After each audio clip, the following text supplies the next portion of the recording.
Buenos días a todos. Mi nombre es Paula Andrea Marín, soy la coordinadora de la maestría en estudios editoriales y hoy me corresponde desde este lugar darle la bienvenida a la lección inaugural de la maestría en estudios editoriales. Con este evento damos inicio oficial a la tercera cohorte de este programa que inició en 2016. Hoy recibimos a 22 nuevos estudiantes que han confiado en nosotros para formarse como editores y como investigadores en edición. Para iniciar esta nueva cohorte hemos invitado al profesor Yaniv Molière para que nos hable de unos lugares que extrañamos mucho por estos días. Extrañamos mucho visitarlos por estos días de confinamiento.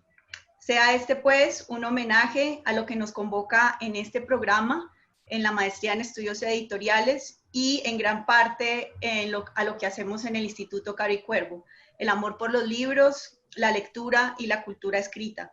De nuevo, bienvenidos estudiantes de la maestría en estudios editoriales, bienvenidos a los que se han conectado para compartir con nosotros este momento inaugural de nuestro programa, de esta tercera cohorte. Gracias, profesor Yaniv Molière, por aceptar la invitación.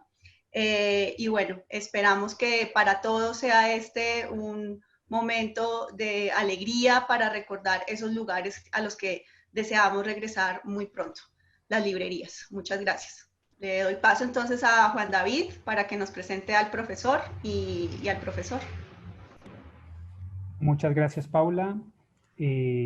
Bienvenidas y bienvenidos a todos los que nos acompañan en esta jornada tan especial para nosotros como profesores y como investigadores del Instituto Caro y Cuervo y especialmente como parte de la maestría en estudios editoriales. Bienvenidos especialmente a los estudiantes de la nueva cohorte, a los egresados y también, como no, a todo el público que nos acompaña. Ya más de 80 personas en este instante, que es una cifra importante y que apreciamos, ¿no?, por acompañarnos hoy. Bueno, como indicaba Paula, me toca un poco el honor de presentar aquí al profesor Yaniv Molière. Yo creo que va a ser una presentación corta, pero no por ello digamos, reduce todo lo que nos ha brindado el profesor Yaniv a lo largo de una larga trayectoria académica e investigativa en el campo de la historia del libro y la edición. Para los que no saben, el profesor Molière es quizá uno de los más destacados investigadores en este campo, en el campo de la edición contemporánea. Ha sido autor de numerosos libros, todos resultados de investigación, muchos de ellos asociados a los editores y la edición francesa en el siglo XIX y en el siglo XX. Voy a leer un poco los títulos en español, pero gran parte de su obra no ha sido traducida a nuestra lengua. Él es autor de libros como Michel y Calment Levy o El nacimiento de la edición moderna, 1836-1991, un libro publicado en 1984. Es autor también de El dinero y las letras, Historia del capitalismo de la edición, que fue un libro en cierta medida revolucionario dentro del campo de los estudios sobre la edición contemporánea. Ha sido autor de un estudio semibiográfico de Louis Hachette, el fundador de un imperio. Fue autor también de La lectura y sus públicos en la época contemporánea, Ensayos de historia cultural, que este ha sido, si no estoy mal, el único libro de él que se ha traducido al español en 2013 por la editorial argentina Ampersand. Aparte, digamos, de las publicaciones, el profesor Molière, desde el Centro de Historia Cultural de las Sociedades Contemporáneas, que es un laboratorio de investigación que fundó y lideró dentro de la Universidad de Versalles, pues ha sido un notable dinamizador del campo en toda su más amplia acepción, guiando pues, numerosas tesis de maestría y de doctorado y participando de múltiples proyectos de investigación que han avanzado sobre la historia de las casas editoriales, las revistas culturales e intelectuales, las colecciones literarias, los problemas de la cultura mediática, la censura, las relaciones entre palabra impresa y poder, y por supuesto el tema que nos atañe hoy, que es el comercio de librería. A propósito de este tema, el profesor fue responsable de la compilación titulada El comercio de librería en Francia en el siglo XIX, un libro compilado, publicado en 1997, pero que representa hasta hoy uno de los más importantes trabajos en el sentido de historizar el problema de la librería y de los libreros. Y bueno, actualmente supimos que tiene en prensa una historia de la librería, que es la obra, digamos, que promete ser el primer gran panorama histórico sobre esta tan especial tipología de negocios y sus distintas mutaciones espaciales y temporales. Así que muchas gracias, profesor Yanips, por acompañarnos el día de hoy en esta lección inaugural. Antes de pasar a su conferencia, quiero explicarle al público que nos acompaña un poco la metodología de esta lección inaugural. El profesor Yanips va a presentar su conferencia en francés, mientras presentamos a ustedes una presentación de PowerPoint con la traducción en español, que irá cambiando en la medida en que el profesor vaya leyendo su conferencia. La presentación va a estar en pantalla completa, entonces les recomendamos que minimicen estas ventanas para que puedan tener, digamos, una lectura sin problemas. Después del final de la conferencia habrá una sesión pequeña, unas 2 o 3 tandas de preguntas que pueden poner en el chat y que se traducirán al profesor y él para que él las responda de la forma pues, más práctica que sea posible. Eso es todo. No siendo más, profesor, bienvenido nuevamente y adelante con su presentación. Voy a compartir la pantalla. Muchas gracias, Juan David. Buenos días a todos. Une des conséquences indirectes de l'épidémie de coronavirus qui a parcouru le monde de 2019 à 2020 aura été d'obliger chacun à s'interroger sur la nature profonde du commerce de librairie. Multimillénaire, apparu en Orient et en Occident bien avant l'ère chrétienne, la librairie n'a pas attendu l'avènement du codex pour se développer. À Sumer, comme en Inde, qu'il s'agisse de tablettes d'argile dans le premier cas ou de halls, c'est-à-dire de feuilles de palmier reliées entre elles par des cordelettes dans le second, ces livres ont été fabriqués pour être vendus par des hommes qui considéraient que leur échange était au moins aussi important que celui de la nourriture et des autres biens matériels. À Athènes, au 5e siècle avant Jésus-Christ, et à Rome, quelques siècles plus tard, la librairie était une voie royale pour l'esclave rêvant d'affranchissement et de liberté. L'un des tout premiers dont l'histoire ait retenu le nom, Secundus, était un libraire romain connu pour avoir répandu dans tout l'Empire les épigrammes du poète Martial sous la forme de petits parchemins aisés à cacher sous sa toge. Esclaves affranchis, comme beaucoup de bibliopolae, les marchands établis en boutique, et de librarii, les copistes qui passent leur journée à reproduire le texte original, Secundus avait un magasin situé près du forum et il utilisait la publicité murale pour faire connaître les nouveautés que l'on pouvait se procurer dans sa taverna libraria. S'il espérait gagner le plus d'argent possible dans son commerce, il n'en éprouvait pas moins le désir de participer à la circulation des textes qui lui paraissaient dignes d'intérêt.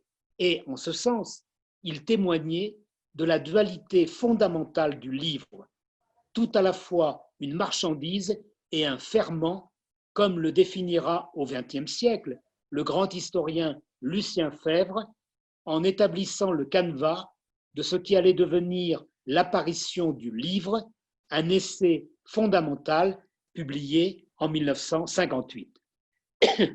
Alors que l'on pouvait penser que cette vision du livre, objet matériel et spirituel en même temps, s'était imposée à tous, on a vu ressurgir, au plus fort de la crise du Covid-19, un certain nombre d'affirmations contradictoires, tendant à ramener le livre à sa seule matérialité.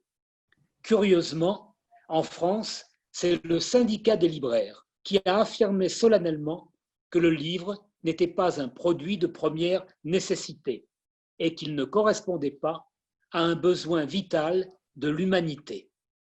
Le président du syndicat de la librairie française avait même enfoncé le clou en écrivant sur son blog que les librairies ne faisaient pas partie des commerces essentiels, seuls autorisés à ouvrir en ces temps de confinement généralisé de la population.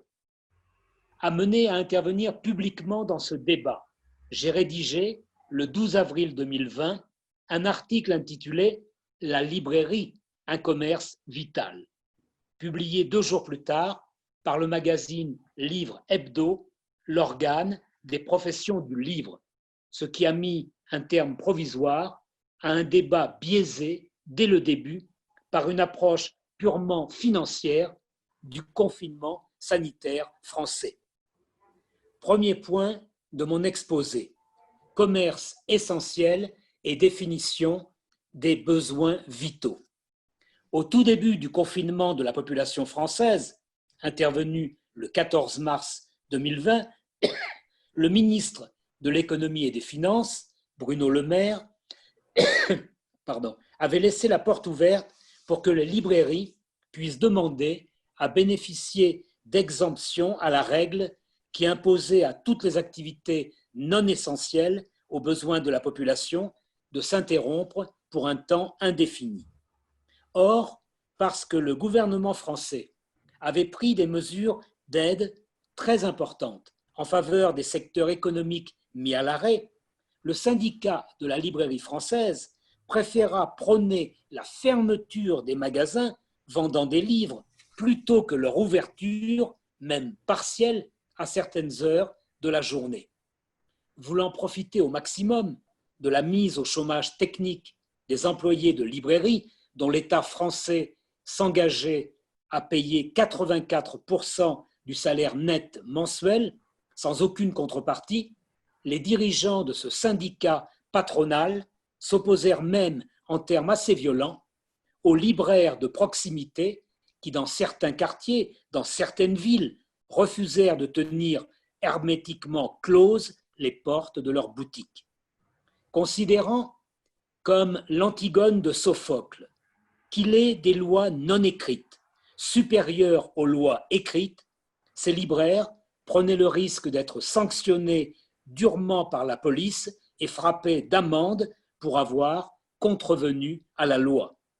Toutefois, comme l'expliquèrent plusieurs de ces libraires courageux, partant de confinement et d'isolement général de la population, le livre était redevenu une arme ou un remède contre la solitude et la docilité.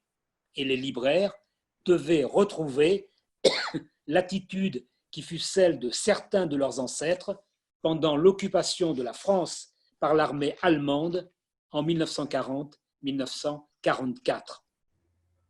Parmi les best-sellers de cette période de confinement propice à la méditation, La peste d'Albert Camus, publié en 1947, au sortir de la Deuxième Guerre mondiale, qui avait failli voir la victoire du fascisme et du totalitarisme sur les démocraties, s'est imposé devant le journal de l'année de la peste de Daniel Defoe et Le hussard sur le toit de Jean Giono.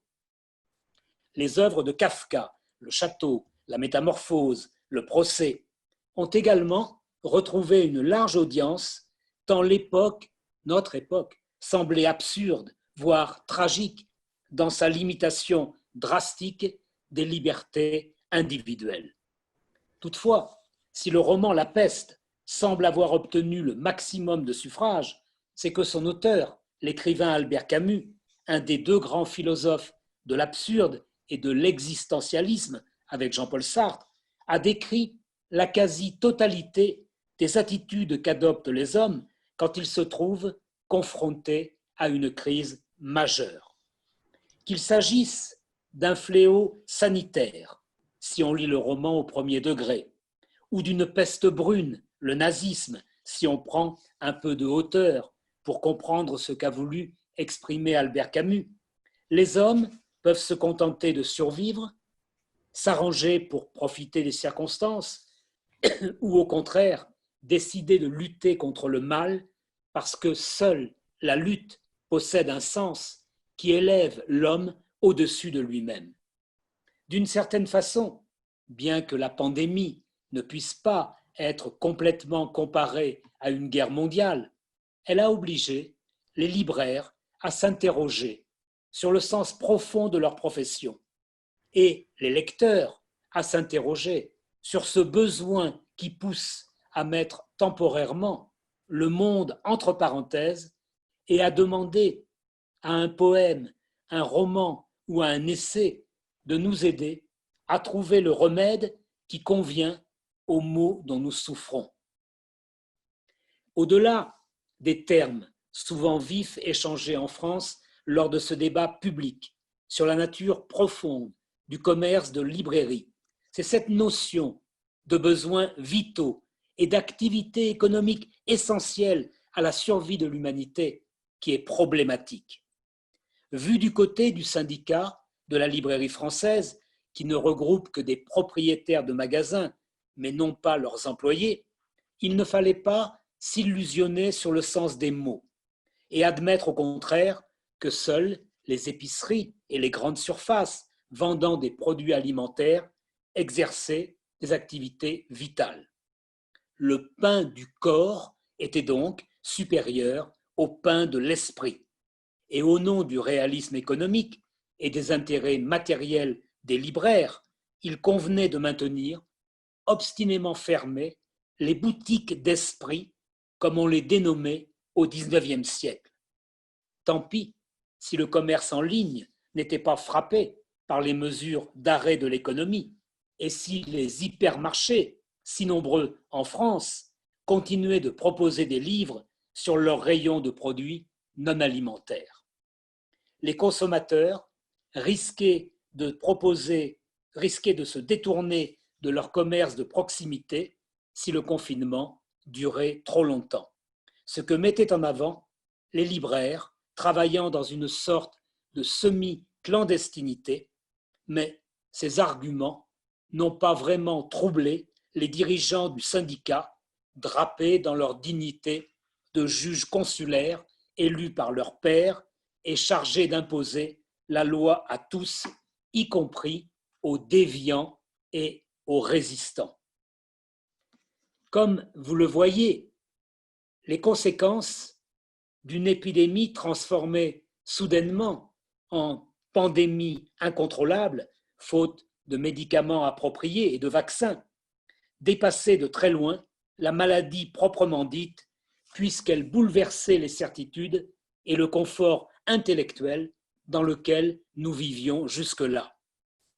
Comme au temps où le roi Créon régnait sur l'antique cité de Thèbes et où il interdisait de déposer de la terre sur le cadavre du souverain vaincu, chacun devait s'interroger et répondre à la question « À quoi servent les livres ?»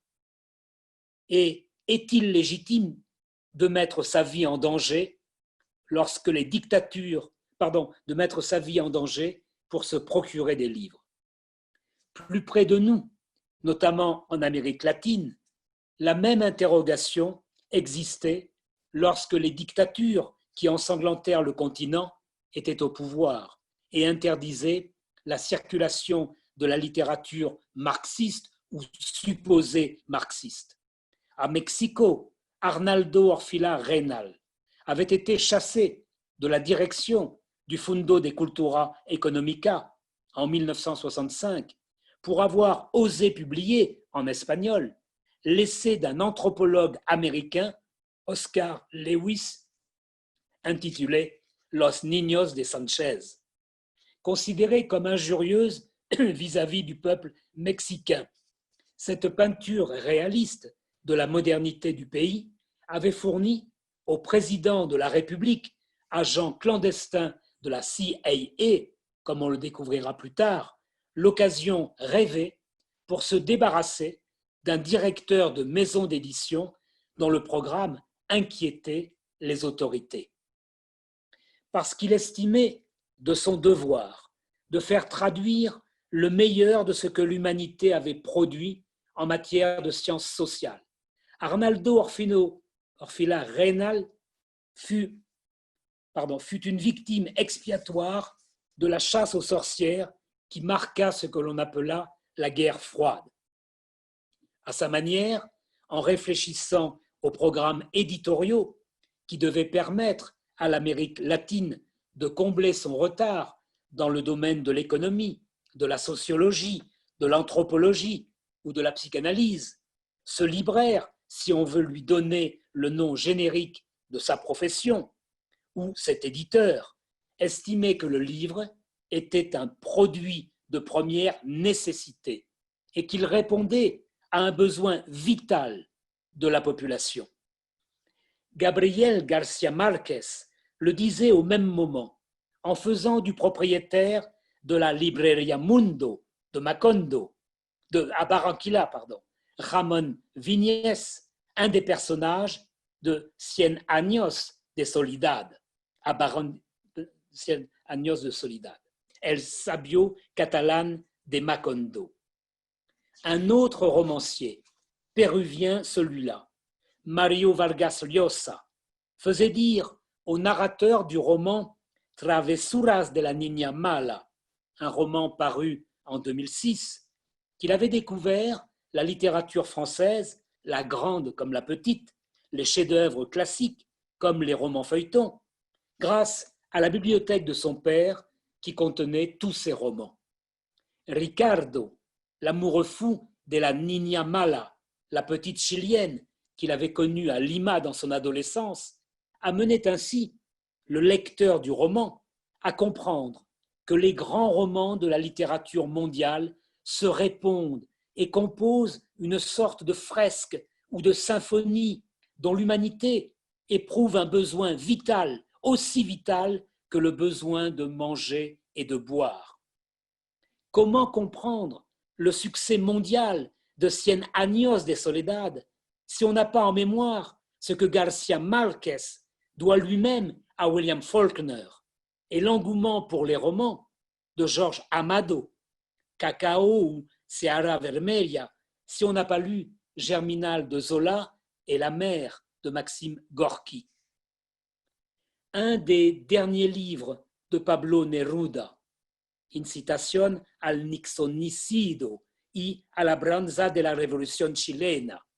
Ce livre est aussi une invitation à relire l'américain Walt Whitman et le français Victor Hugo, deux écrivains qui, avant lui, ont affirmé que les mots peuvent devenir des armes et tuer leurs adversaires encore plus sûrement que s'il s'agissait de balles ou de bombes.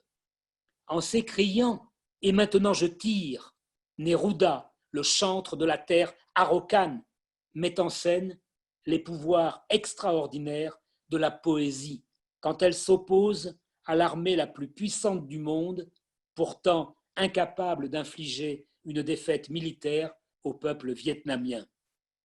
D'autres écrivains latino-américains l'avaient précédé dans cette voie, notamment le haïtien Jacques Roumain, auteur de romans, mais aussi d'un étonnant poème intitulé « Sale nègre », qui est un appel à la révolte de tous les opprimés de la terre, qu'ils soient de sales noirs, de sales asiatiques, de sales juifs ou encore de sales prolétaires. Interdit dans son propre pays, mais lu et récité par ceux qui combattaient les dictatures au pouvoir sur le continent latino-américain, ce continent aux veines ouvertes, selon l'expression magnifique de l'écrivain uruguayen Eduardo Galeano, Roumain était devenu un symbole du refus de l'asservissement, un peu comme Victor Hugo, dont Les Misérables avaient été transformés par ses lecteurs de tous les pays en étendard des révoltes de tous les opprimés. L'écrivain britannique Evelyn Waugh a placé au centre de son roman A Handful of Dust un métis qui recueille un Européen naufragé à la frontière du Brésil et de la Guyane et qui lui demande de lui lire les nombreux romans que son père possédait mais auxquels il ne peut avoir un accès direct étant analphabète. Très vite, Tony le Blanc, qui symbolise le monde de la culture écrite face à l'univers de la culture orale, Tony comprend qu'il est l'otage et même le prisonnier de M. Todd, qui se venge ainsi de la colonisation forcée du continent latino-américain et du pouvoir que possède celui qui sait lire sur ceux qui n'ont pas accès à cet univers culturel. Par le truchement de ce conte à la fois sarcastique et pervers, l'écrivain anglais ramène le lecteur aux questions fondamentales que posent les livres et ceux qui les mettent à la disposition de leurs clients. Sur un continent, le continent latino-américain, où la plupart des codex précolombiens qui existaient soit en langue nahuatl, soit en langue maya, ont été détruits par le colonisateur européen, le livre ne peut pas être vu comme exclusivement libérateur. Et c'est aussi ce que M. Todd veut faire comprendre à Tony Leblanc, transformé en lecteur obligé de son hôte qui se refuse à détruire les livres de son père, mais qui n'a pas souhaité être alphabétisé pour ne pas trop lui ressembler. Par fidélité à sa mère, indienne, le métis Tony tente de trouver, dans la position inconfortable de l'homme de l'entre-deux-rives, la réponse aux contradictions dont il est le fruit. Deuxième point de mon exposé, de la librairie et de son histoire multimillénaire.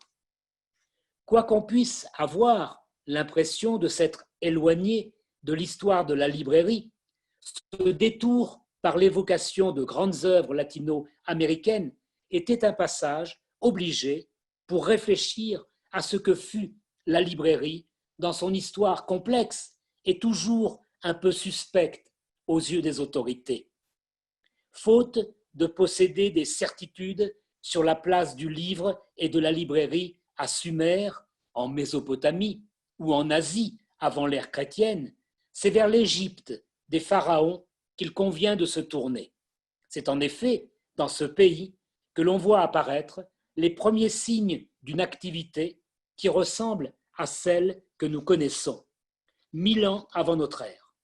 Pour rédiger le livre des morts que chaque Égyptien fortuné devait emporter avec lui dans son dernier sommeil, il fallait acquérir le volume prévu à cet effet. Acheter le calame ou le stylet permettant de tracer les hiéroglyphes et l'encre qui serait utilisée pour transformer le papyrus en document que les dieux de l'au-delà consulteraient plus tard. À Athènes comme à Rome et dans les cités grecques ainsi que dans les grandes villes de l'Empire romain, la librairie est d'abord un espace où se réunissent les pairs qui se feront un véritable plaisir d'écouter un philosophe ou un dramaturge lire sa dernière création. Assez semblable à ce que seront les librairies à chaises au XIXe siècle à Paris ou en France, un lieu de rassemblement pour des intellectuels et des érudits qui aiment se retrouver entre eux et discuter de leurs travaux, ou encore à cette Libreria Mundo de Barranquilla, où le Catalan Ramon Viñes faisait découvrir à ses amis le magazine Sur et la littérature argentine, chère à Borges. La librairie antique était un haut lieu de sociabilité où l'on se frottait aux réalités du monde de l'esprit.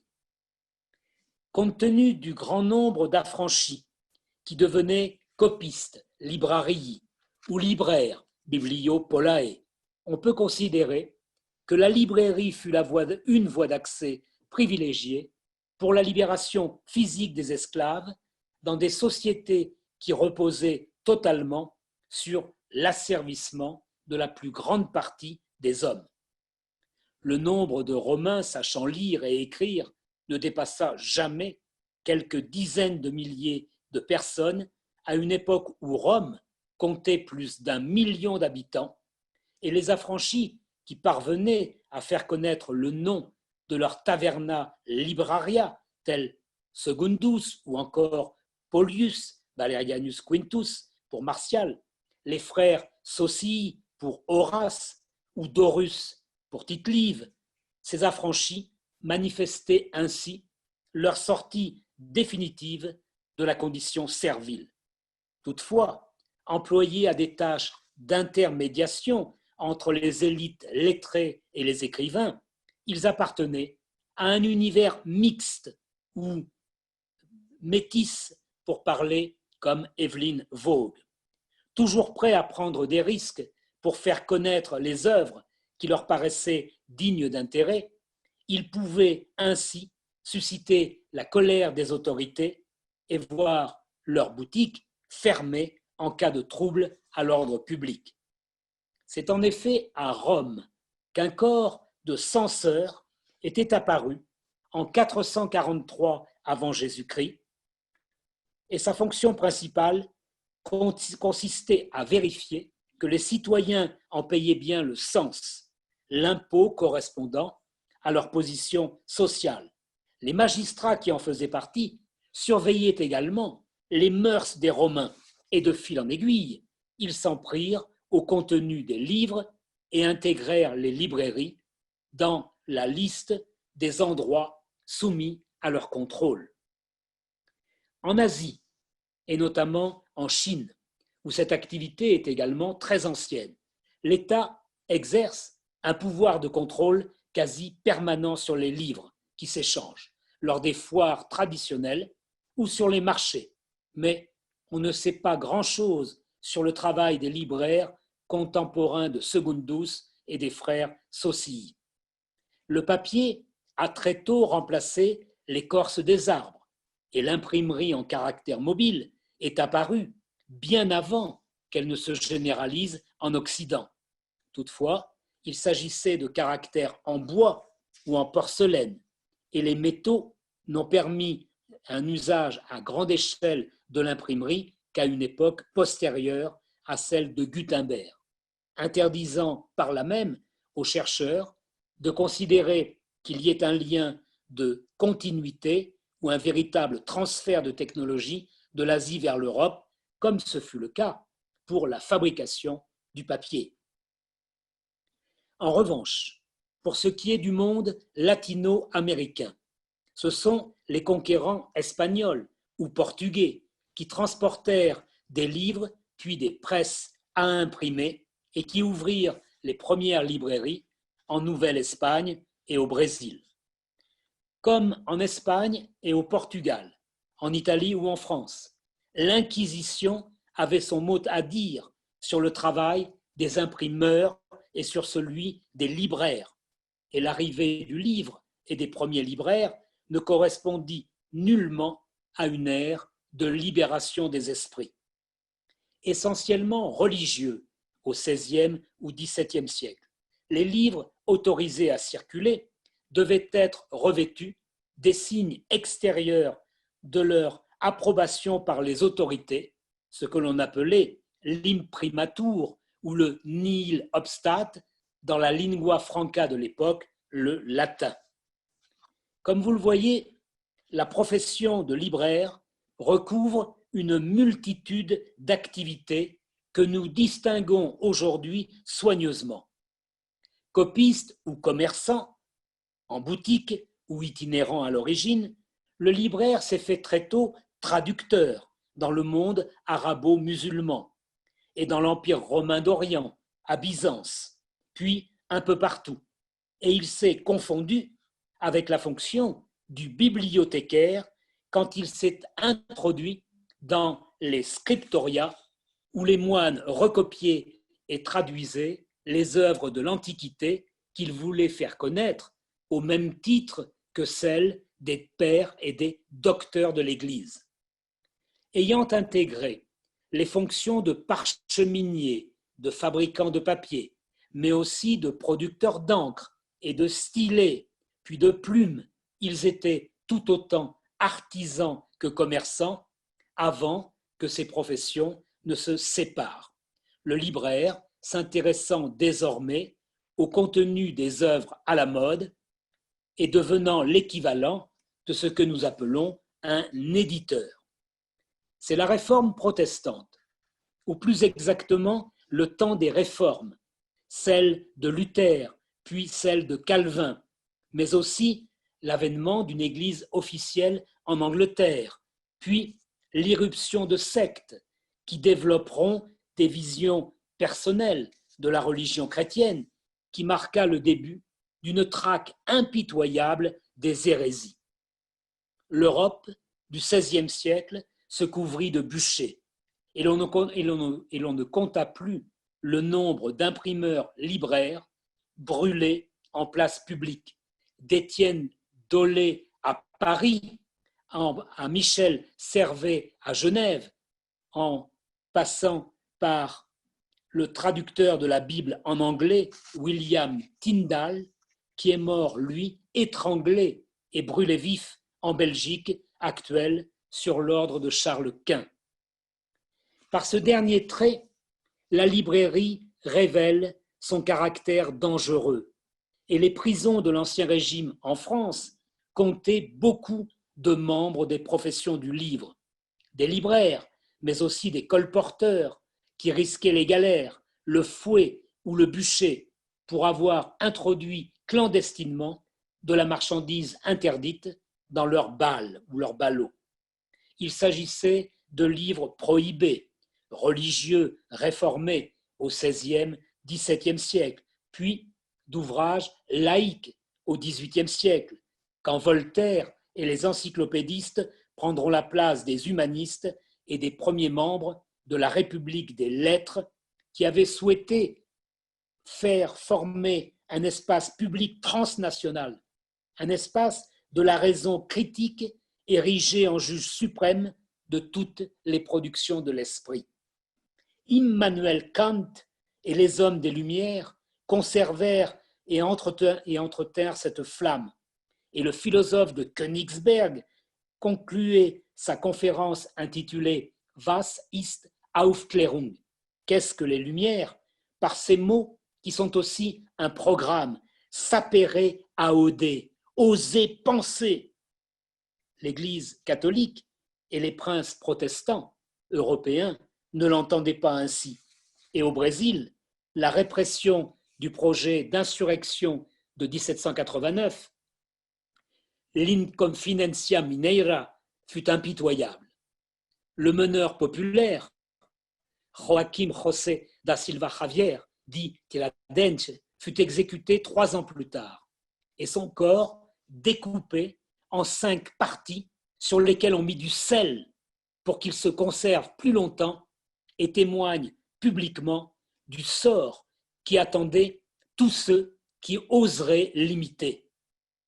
Plus discrètement, les pouvoirs publics avaient condamné à l'exil les autres conjurés, dont plusieurs étaient passés par l'université de Coimbra au Portugal et par Londres ou Paris avant de rapporter des exemplaires de l'encyclopédie et des autres livres inspirés par les Lumières européennes.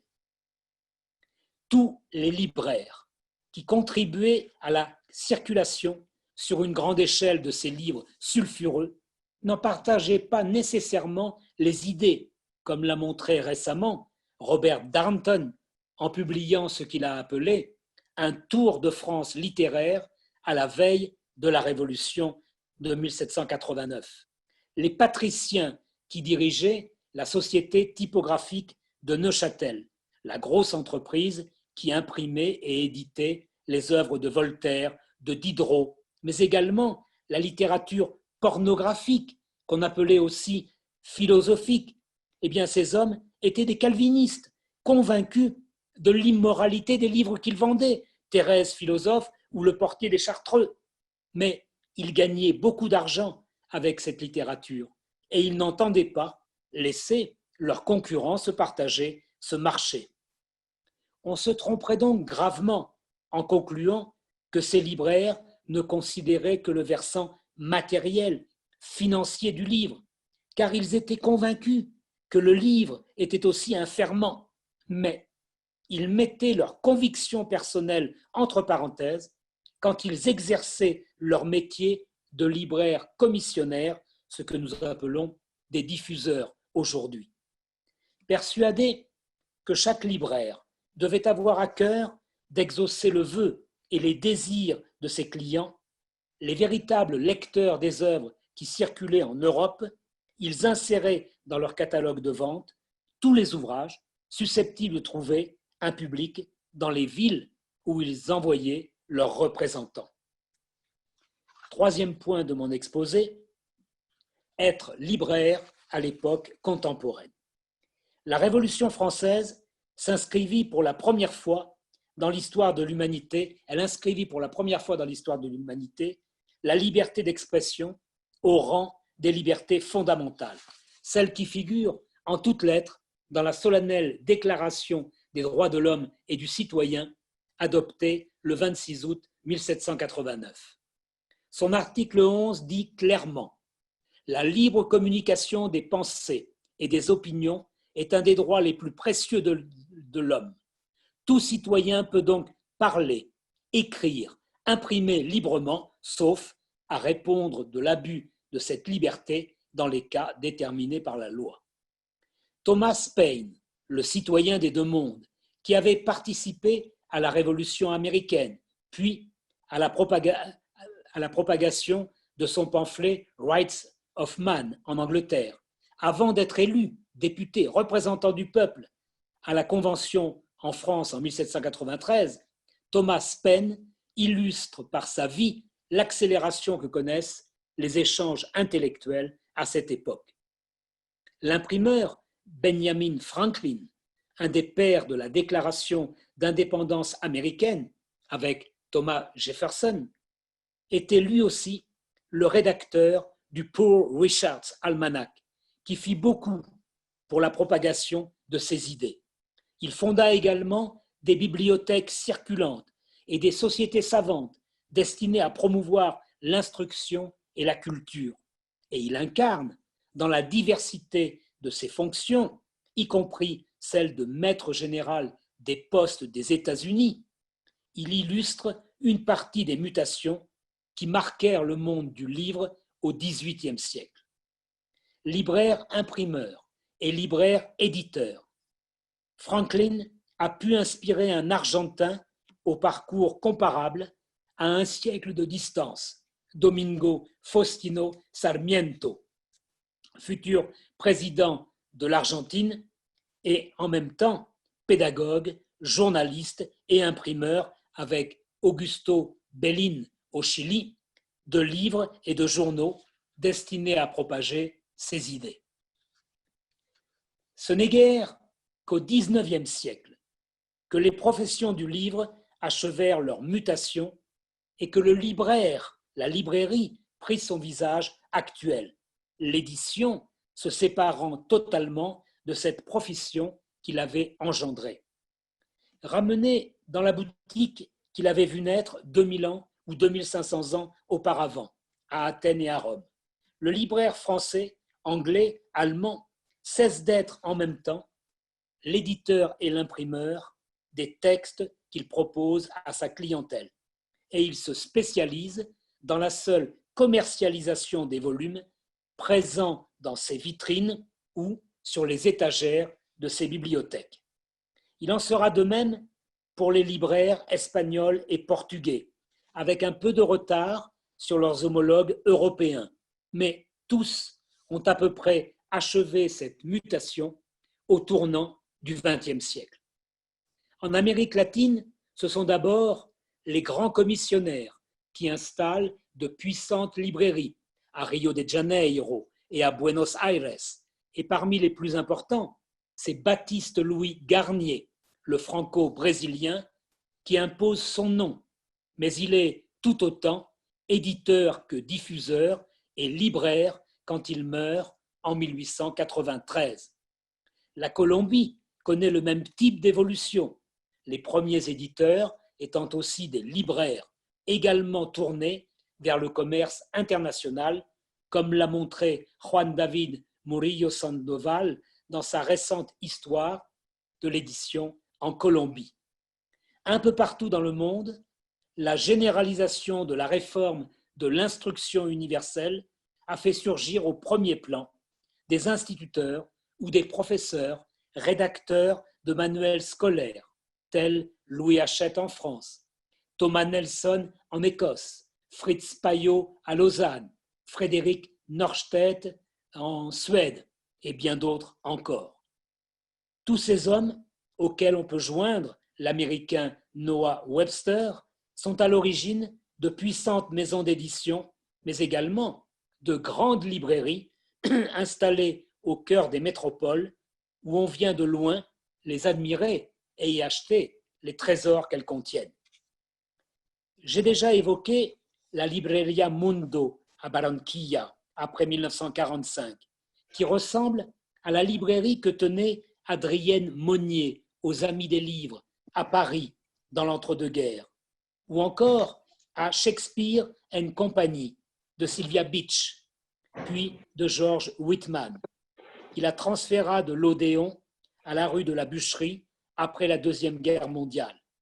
C'est dans cette étonnante librairie, tenue par un ancien clochard, qui hébergeait gratuitement tous ceux qui l'aidaient à tenir sa boutique, que l'Américain Lawrence Ferlinghetti travailla avant d'ouvrir le City Lights Bookstore de San Francisco, qui fut le havre, le refuge de la Beat Generation.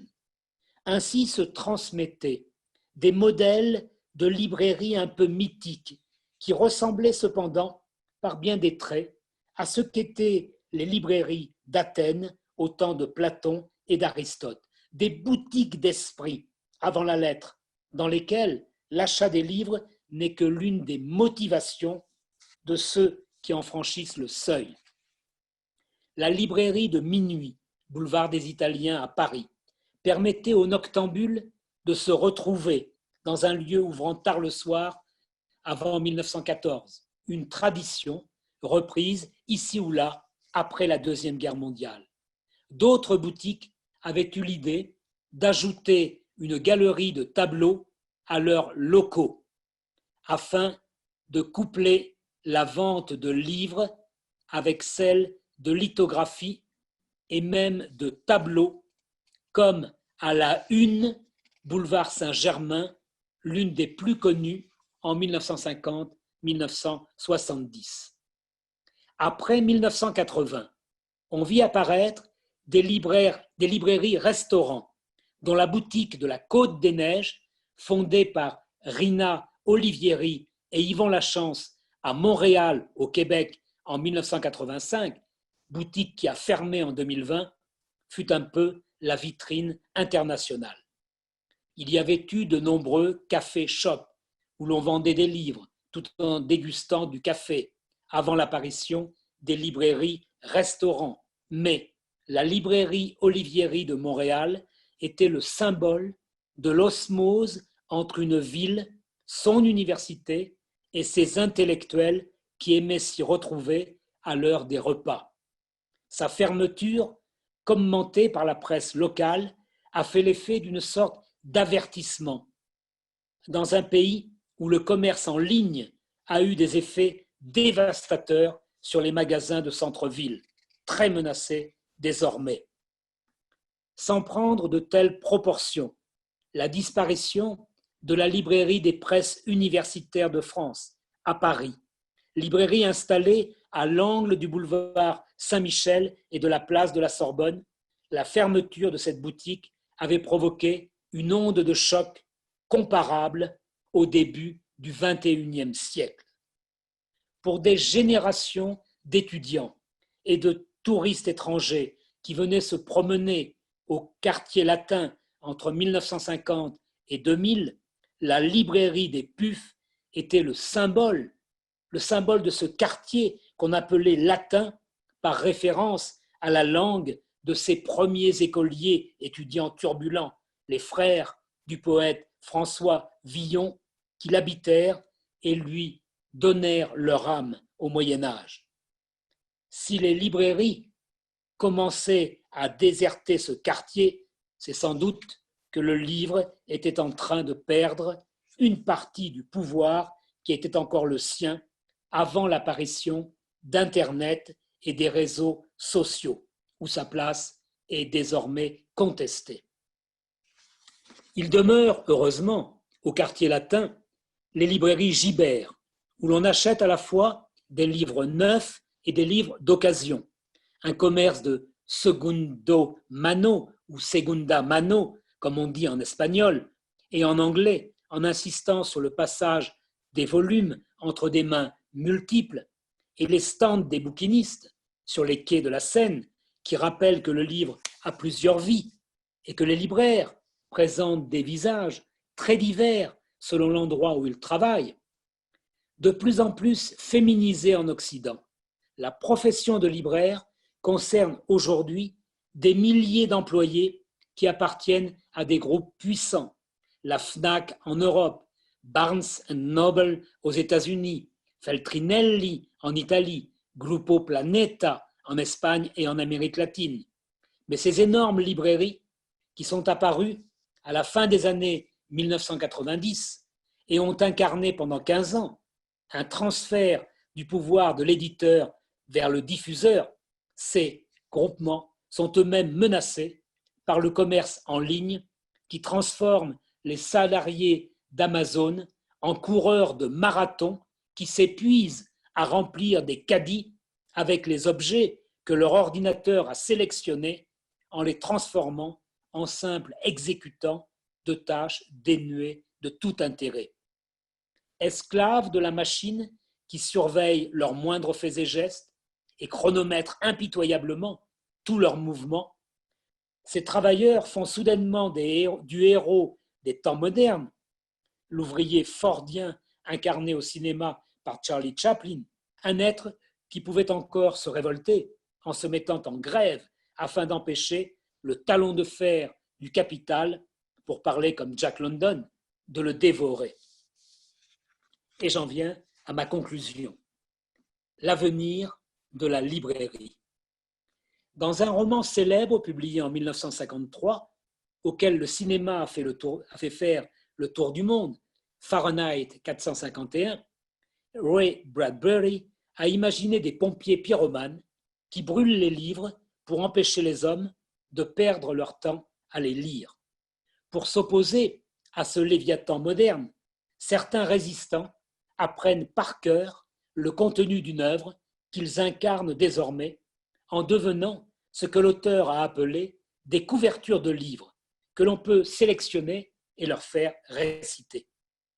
Dans une autre fiction plus ancienne, The Brave New World, parue en 1932, Aldous Huxley avait imaginé une société future dans laquelle on programmerait les ouvriers, les epsilons, pour qu'ils ne soient jamais tentés d'ouvrir un livre, et même pour qu'ils associent la lecture avec une souffrance physique insupportable. Dans ce monde, dit le meilleur, par antiphrase, seuls les alphas, la classe supérieure, pourraient continuer à parcourir les œuvres de l'esprit et à s'imprégner de leur contenu. Plus pessimiste encore, Platon avait prévenu en développant le mythe de la caverne, inscrit au livre 7 de son ouvrage La République. Aveuglés par la lumière des idées, si l'on dégageait par erreur le rocher qui bouche leur caverne, les hommes se précipiteraient pour la refermer et retrouver la nuit dans laquelle ils se complaisent depuis toujours. Bien d'autres œuvres mériteraient un commentaire, et notamment le Don Quijote de la Mancha, que le président vénézuélien Hugo Chavez fit imprimer à plusieurs millions d'exemplaires en 2005 afin d'être distribué gratuitement dans les barrios les plus pauvres de Caracas et des grandes villes de son pays. Symbole d'une utopie que la révolution cubaine et ses campagnes d'alphabétisation de masse avaient illustrée 40 ans plus tôt, cette croyance dans les pouvoirs quasi magiques du livre ramène aux interrogations sur le rôle du libraire.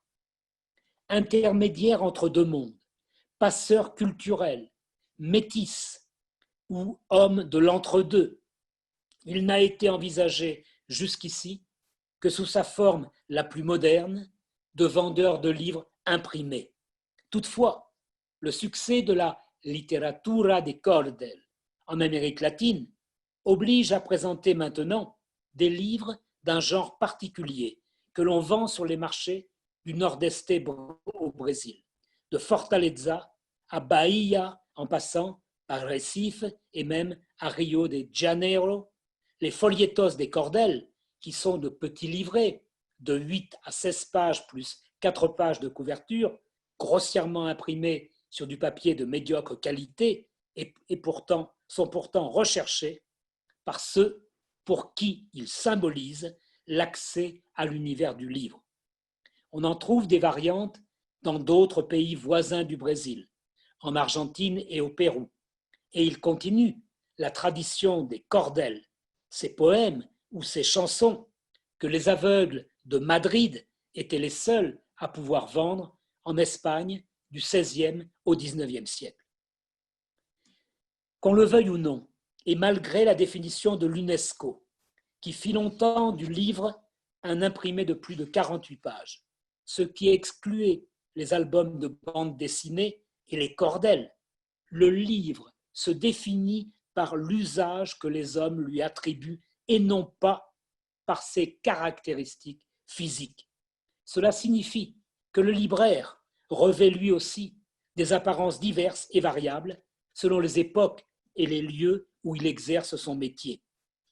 Colporteur suivant les armées romaines dans l'Antiquité, ou esclave affranchi désireux de devenir un homme libre à Athènes ou à Rome. Suppôt de l'université au Moyen-Âge en France est censé respecter strictement les interdits religieux édictés par la Sorbonne, ou encore libraire de nouveautés installé dans la cour du palais de justice au XVIIe siècle, puis libraire en boutique possédant une belle vitrine en verre à la fin du XIXe siècle, ou encore simple vendeur de folietos des cordels présentés sur une corde à linge et tenus par des pinces à linge au marché de San Cristóbal à Rio de Janeiro en 2020, le libraire demeure un intermédiaire indispensable entre ceux qui écrivent et ceux qui lisent, les écrivains et le public. C'est le libraire, en effet, qui choisit de privilégier tel ou tel format de livre, de travailler avec tel éditeur plutôt qu'avec tel autre, de vendre de la bande dessinée ou des cordels, ou au contraire, de beaux livres d'art magnifiquement illustrés mais vendus à des prix très élevés. Ce sont ces choix commerciaux qui vont déterminer en grande partie l'appartenance sociale de ses clients, le prix demeurant une des barrières les plus hermétiques en Amérique latine ou en Afrique. Sur ce continent, en Afrique, on a vu apparaître ce qu'on appelle au Cameroun les librairies au poteau, des étalages à même le sol devant un réverbère public qui les éclaire gratuitement, des livres qui sont le plus souvent des éditions piratées ou, ou des photocopies de manuels scolaires au prix inabordable pour les familles pauvres. Ces libraires étalants qui existaient au Moyen-Âge et qui se sont multipliés au Moyen-Orient au XXe siècle pour vendre près des mosquées les livrets islamiques ou les livrets islamistes rédigés par des prédicateurs se retrouvent aussi en Inde où ils exploitent le goût des populations pour les récits à la gloire des bandits d'honneur. Comme vous le voyez, en nous arrêtant quelques instants sur ces clichés de libraires qui diffèrent du modèle classique, la librairie n'est toujours pas une activité uniforme dans le monde qui est le nôtre. Et c'est peut-être cette plasticité qui permet à de jeunes apprentis libraires de vouloir encore se destiner à cette profession, à la fois commerçants et à ce titre obligés de connaître les règles d'une bonne gestion d'un établissement et porteurs d'un projet à visée intellectuelle et sociale. Les nouveaux libraires doivent faire preuve de beaucoup d'imagination pour trouver le créneau sur lequel ils se réaliseront et sauront capter les désirs d'une population de plus en plus volatile. C'est ce que les écoles de formation au métier de libraire tentent de faire comprendre à leurs élèves un peu partout dans le monde, en insistant sur la pratique de l'informatique et la nécessité de naviguer avec facilité sur le web, la sédentarité du libraire en boutique n'excluant pas sa mobilité sur les réseaux sociaux et sur le web 2.0, 3.0 demain. Fort de l'expérience de ce que fut la librairie dans le passé, mais conscient de l'obligation d'innover en permanence pour ne pas être dépassé, le libraire de demain devra être un lecteur encore plus attentif que ne le furent ses prédécesseurs, car il devra imiter ses collègues qui, depuis plus de 30 ans en Europe, ont ajouté la casquette du critique littéraire à leur activité.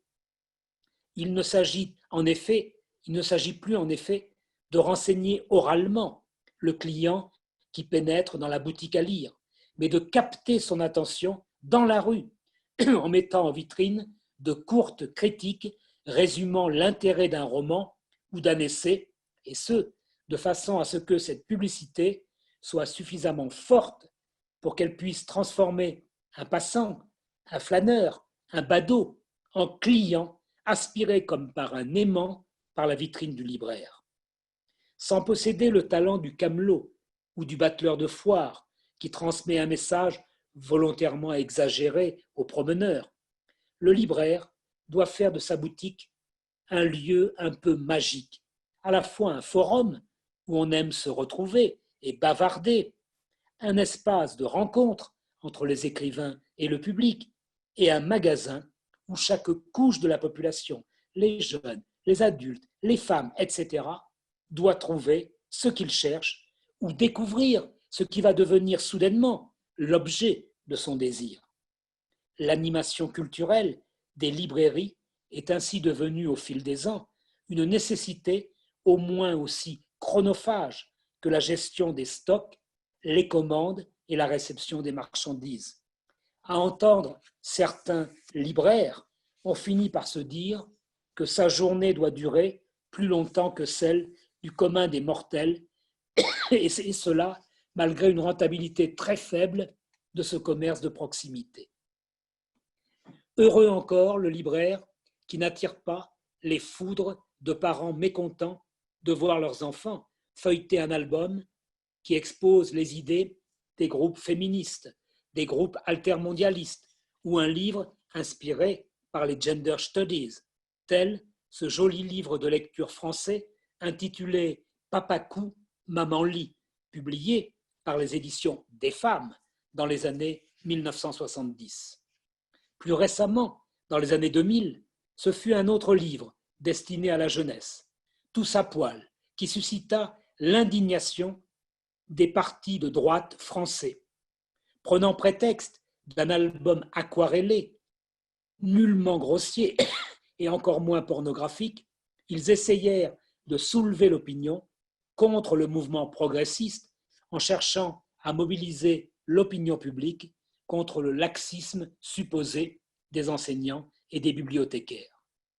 D'autres campagnes, inspirées par les églises catholiques ou évangéliques, menacent régulièrement la tranquillité des libraires, les obligeant une nouvelle fois à faire des choix et à décider en conscience s'ils préfèrent se taire et ne pas exposer les livres dérangeants ou au contraire, prendre des risques et contribuer à l'évolution des idées de leurs contemporains. Chaque jour, ou presque, en Afrique, en Asie, en Amérique latine ou en Europe, un éditeur ou un libraire est agressé pour avoir osé publier ou exposer un livre qui heurte les sensibilités du plus grand nombre. C'était le cas lorsque Voltaire publiait le traité sur la tolérance, Diderot sa lettre sur les aveugles et les volumes de l'encyclopédie mis à l'Index Librorum Prohibitorum par le Vatican. Salman Rushdie, victime d'une fatwa appelant à son assassinat, a obligé les libraires, souhaitant mettre les versets sataniques à la disposition de leur public, à prendre des risques, comme les libraires algériens qui ont osé mettre en vitrine « Qui sont ces ténors autoproclamés du Irak algérien ?» un livre dénonçant la dérive mafieuse des médias de ce pays en 2020. Le fondateur des éditions APIC, Karim Chik, a été victime d'une tentative de meurtre, d'assassinat en juillet 2020. Et l'écrivain Ahmed Ben Saada est menacé, tandis que les libraires craignent pour leur sécurité s'ils affichent ce livre dans leur vitrine. Ailleurs, des phénomènes similaires se produisent fréquemment, notamment en Inde, où tout livre un peu critique sur l'hindouisme, la religion majoritaire, est considéré comme un crime de lèse-nation. Et dans tout le monde arabo-musulman, où la moindre distance prise avec l'islam vaut condamnation immédiate. Naguib Mahfouz, prix Nobel de littérature, avait lui aussi été victime d'un attentat, et les libraires égyptiens ne risquaient pas de vendre Les Fils de la Médina, le roman contesté en 1959, puisqu'il avait dû être édité au Liban 8 ans après être paru en feuilleton dans la presse pour éviter l'incendie de la maison d'édition et celui des librairies qui auraient osé le mettre en vente. Comme vous l'aurez compris, exercer le métier de libraire est une activité qui expose, à tous les sens du terme, parce que le livre demeure, n'en déplaise aux ignorants et aux forces les plus obscurantistes, le livre demeure un objet de première nécessité. Tous les récits de prisonniers qui ont séjourné un peu longuement en détention à cause de leurs idées politiques, tous le confirment. Lire est un besoin vital et le pain de l'esprit, une denrée bien plus nourrissante que le pain qui est fabriqué par les boulangers. La librairie de proximité redevient d'ailleurs, face à Amazon et au commerce en ligne qui privilégient les livres de vente facile, les blockbusters qui pourront être aisément découpés en feuilletons s'intégrant dans une série à la mode, une exigence. Pour proposer d'autres choix que ceux qui ont la faveur d'Instagram, de YouTube ou de Facebook, le libraire de quartier a un rôle à jouer, le rôle qui fit les grandes heures de la boutique d'Adrienne Monnier à Paris à l'Odéon, de Lawrence Monsanto Ferlighetti à San Francisco ou de Ramon Vignes à Barranquilla. Louis Aragon et Paul Valéry fréquentaient la maison des livres d'Adrienne Monnier. William Burroughs et Allen Ginsberg, la librairie de Ferlinghetti. Et Gabriel Garcia Marquez, la troisième librairie, celle de Barranquilla, montrant ainsi la solidarité profonde qui unit l'écrivain et le libraire, les deux médiateurs qui transforment le lecteur en un être pensant et agissant qui préférera toujours les nourritures spirituelles aux mets les plus appétissants. Muchas gracias. Muchas gracias a usted, profesor Janitz. Tremenda su conferencia. Y bueno, simplemente abrir ahora la parte de preguntas. Recuerden que pueden poner sus preguntas vía chat. Paula, ¿tienes una primera? Sí, si quieren yo empiezo. Pues en primer lugar, darle las gracias al profesor Janitz por esta bella conferencia que nos recuerda la importancia de estos lugares, que nos recuerda la gran labor cultural que han hecho siempre las librerías y los libreros, que nos recuerdan los libros como ese pan para el espíritu. Y bueno, le agradezco mucho por esas bellas palabras. Mi pregunta tiene que ver con la situación actual de Francia y las librerías. Usted al principio nos hablaba acerca de que los sindicalistas libreros habían preferido cerrar las librerías para que les pagaran el 84% del salario. Entonces, perdóname, voy a traduire hasta ahí. Ok, listo. Alors, Paula vous remercie pour cette belle conférence et pour ce rappel de ces beaux lieux que sont les librairies. Et elle voudrait revenir sur le début de votre intervention, sur la situation actuelle des libraires en France et sur le syndicat, sur comment le syndicat s'est prononcé sur les librairies comme besoin essentiel. Bien, solamente quería preguntar cómo ha evolucionado esa situación, o sea, cuál es la evolución de esa situación ahorita en Francia, cómo están funcionando las librerías y si hay algún cambio pues respecto a esa primera posición de los libreros sindicalistas. La question est celle de savoir comment a évolué cette situation depuis le début du confinement et est-ce que la position du syndicat des libraires a évolué depuis le moment où ils se sont prononcés au début de la pandémie. Alors, je vais répondre. Comme je l'ai expliqué dans le début de ma conférence, le syndicat des libraires de France avait pris une position très ferme. Cette position, elle avait une explication financière. C'est le fait que le gouvernement français avait pris des mesures très favorables pour tous les commerces. S'ils étaient fermés, c'est l'État français qui payait le personnel. Alors, como el profesor lo explicó al principio de su intervención, al principio de la pandemia, el sindicato de los libreros en Francia tuvieron una posición muy estricta, que era por motivos financieros, más que todo, que era dada por esos motivos. Au même moment, un certain nombre de libraires me téléphonaient et m'expliquaient qu'ils refusaient cette position et qu'ils ouvraient un peu clandestinement leur librairie pendant 1 heure, 2 heures ou 3 heures. Varios librarios llamaron al profesor para decir que rechazaban esa postura y que abrían sus librerías de manera clandestina 1, 2 o 3 horas diariamente. D'autres libraires recevaient les commandes de livres par téléphone et ils prenaient leur voiture ou une bicyclette et ils allaient livrer leurs clients à domicile. Otros recibían pedidos y iban a entregar los libros pedidos en carro o en bicicleta a domicilio.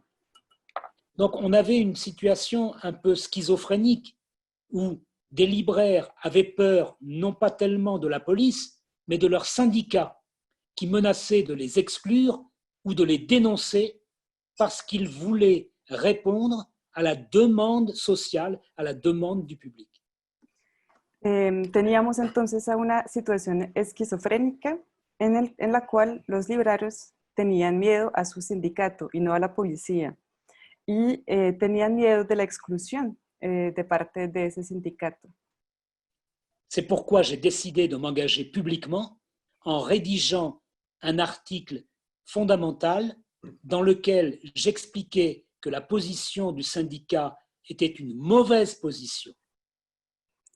Es porque decidí comprometerme de manera pública con la publicación que comenté al principio, diciendo que la postura que no estaba de acuerdo con esta postura del sindicato, que le parecía una mala postura. Tous les éditeurs m'ont téléphoné pour me féliciter. Et todos los editores me llamaron por teléfono para felicitarme. Et beaucoup de libraires ont fait la même chose. Y muchos librarios hicieron lo mismo. Mais surtout, le fait que ce soit le magazine professionnel, Livre Hebdo, qui est le magazine de toutes les professions du livre, le fait que mon article soit paru dans ce magazine a en quelque sorte terminé le débat. Pero sobre todo el hecho de que esta publicación fue publicada en Livre Hebdo, el magazine o periódico más importante en ese sector, puso fin al debate. Et du coup, le syndicat du livre n'a plus prononcé d'anathème contre les libraires qui ouvraient. Entonces ese sindicato del librero no volvió a posicionarse de esta manera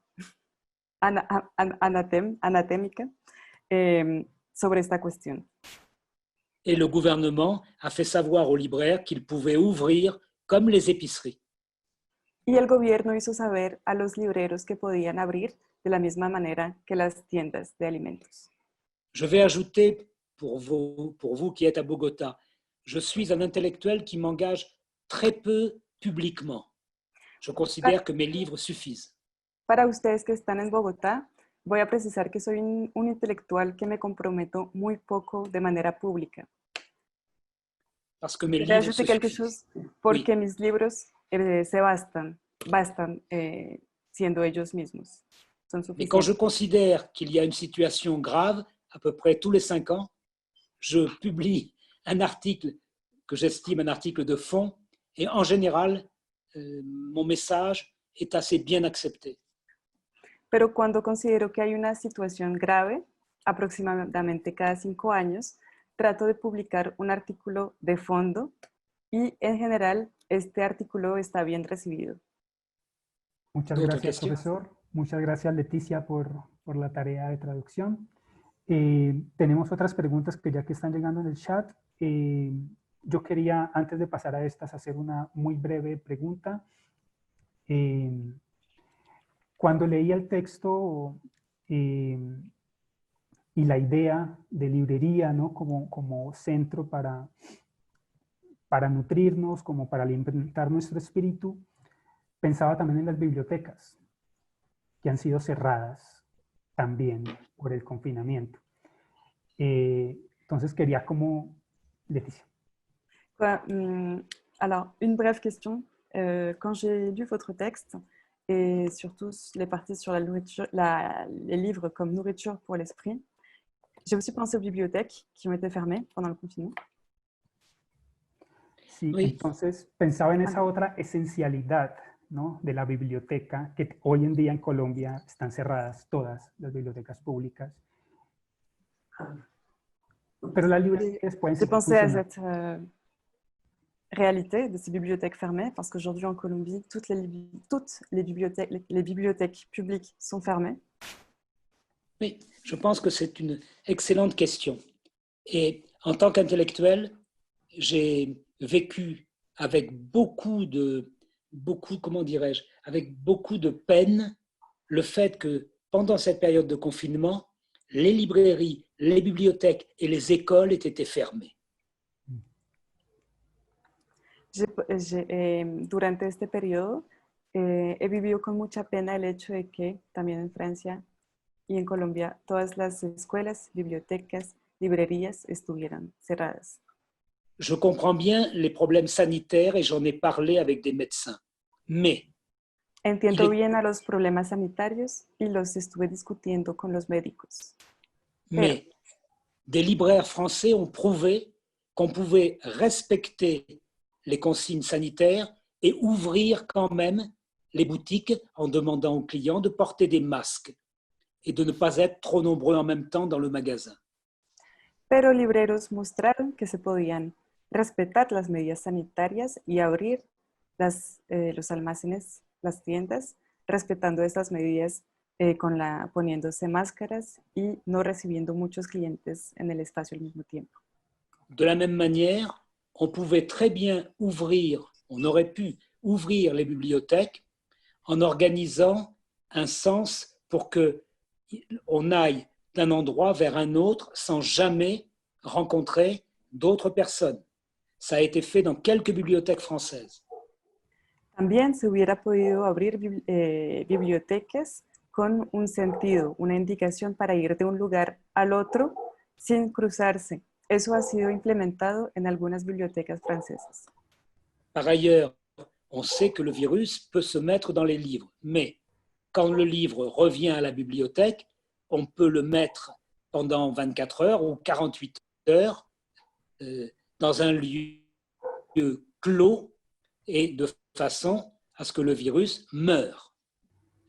También se sabe que el virus se puede meter entre los libros, pero al momento de entregarlos en las bibliotecas se pueden dejar 24 horas o algún tiempo en un lugar cerrado mientras el virus se muere.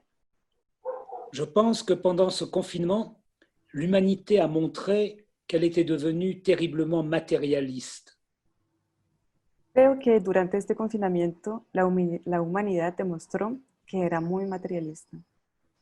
Et elle n'a pas compris que le livre tout ce qui fait réfléchir l'homme a un rôle fondamental. Y no entendió que el libro, todo lo que hace reflexionar al hombre, tiene un papel fundamental.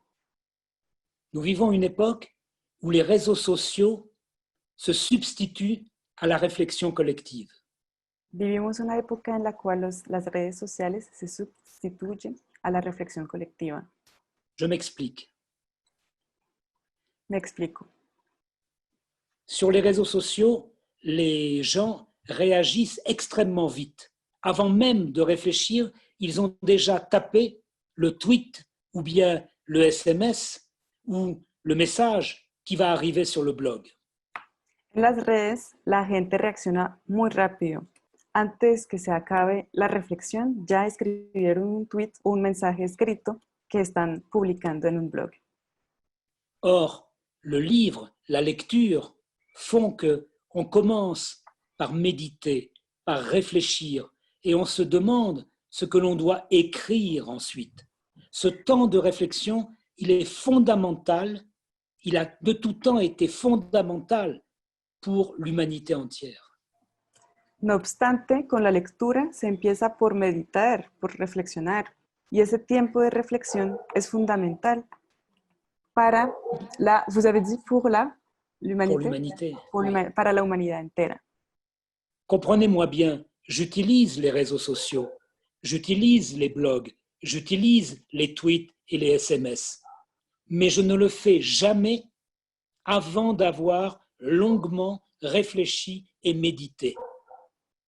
Para que me entiendan, yo sí uso las redes sociales, los blogs, los mensajes, pero antes de escribir cualquier cosa la medito con un gran tiempo, con mucho tiempo antes. Je vais souvent au Brésil et j'y étais lors des 3 dernières campagnes présidentielles. Viajo a menudo a Brasil y he estado ahí durante las 3 últimas campañas presidenciales. Au Brésil, la population utilise, presque toute la population utilise WhatsApp. En Brasil, casi toda la población utiliza WhatsApp. WhatsApp a remplacé même les emails. WhatsApp reemplazó hasta los correos electrónicos. On peut dire que c'est tant mieux parce que ça va beaucoup plus vite. Se puede decir que está muy bien porque va mucho más rápido. Mais c'est une erreur parce que même quand on rédige un email, on réfléchit, on le relit, on ne l'envoie qu'après avoir transformé le style, corrigé les fautes.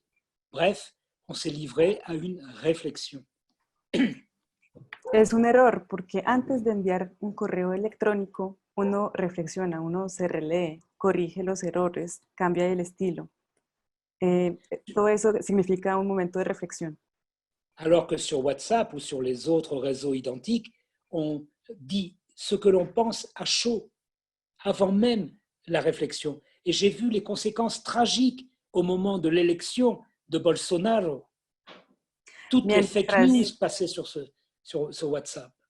Mientras en WhatsApp todo se escribe en vivo, sin reflexión, y eso tiene consecuencias trágicas, como se ha podido ver con la elección de Bolsonaro. Vous le savez, un des grands problèmes d'aujourd'hui, qu'on se pose partout en Colombie comme en France, aux États-Unis ou ailleurs, comment lutter contre les fake news. Como lo saben, un gran problema en Brasil, en Estados Unidos y en otras partes es cómo luchar contra esas fake news. Seule la réflexion critique peut permettre de lutter contre les fake news. Solo la reflexión crítica puede permitir luchar contra esas falsas noticias. Si vous me permettez d'être un peu long, je vais reprendre un exemple historique.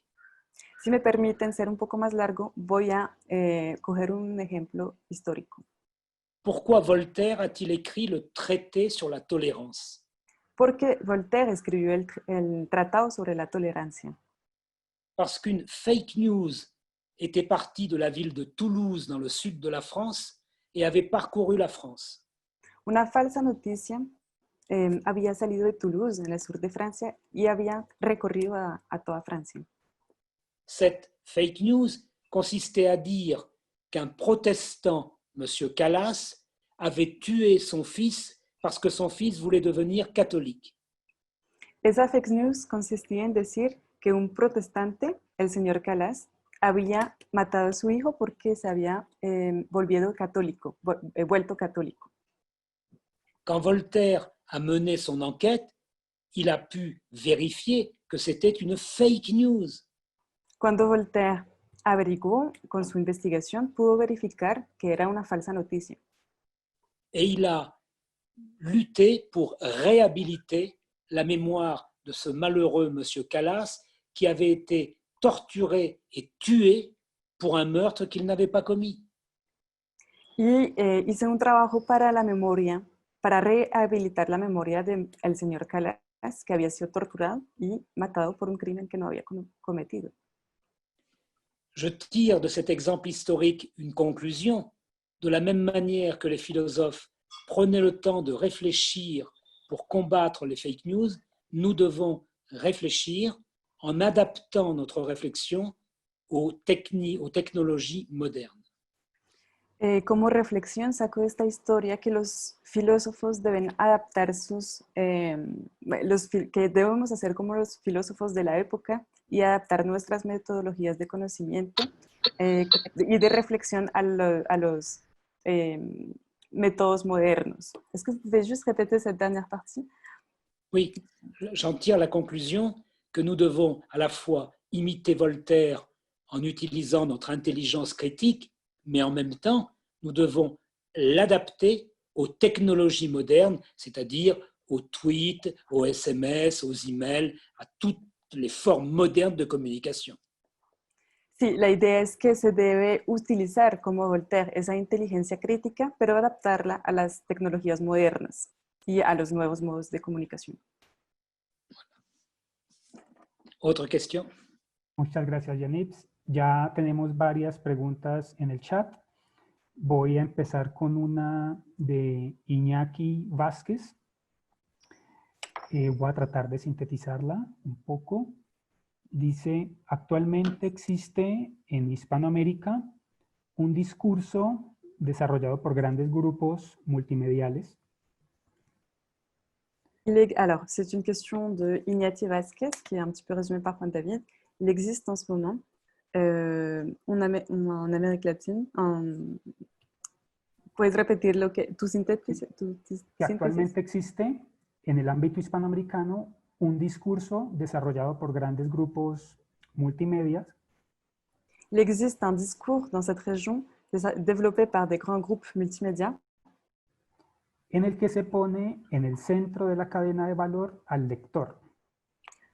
Où l'on positionne au centre de la chaîne de valeur le lecteur. Y ese discurso entonces afecta el lugar de la librería, su necesidad.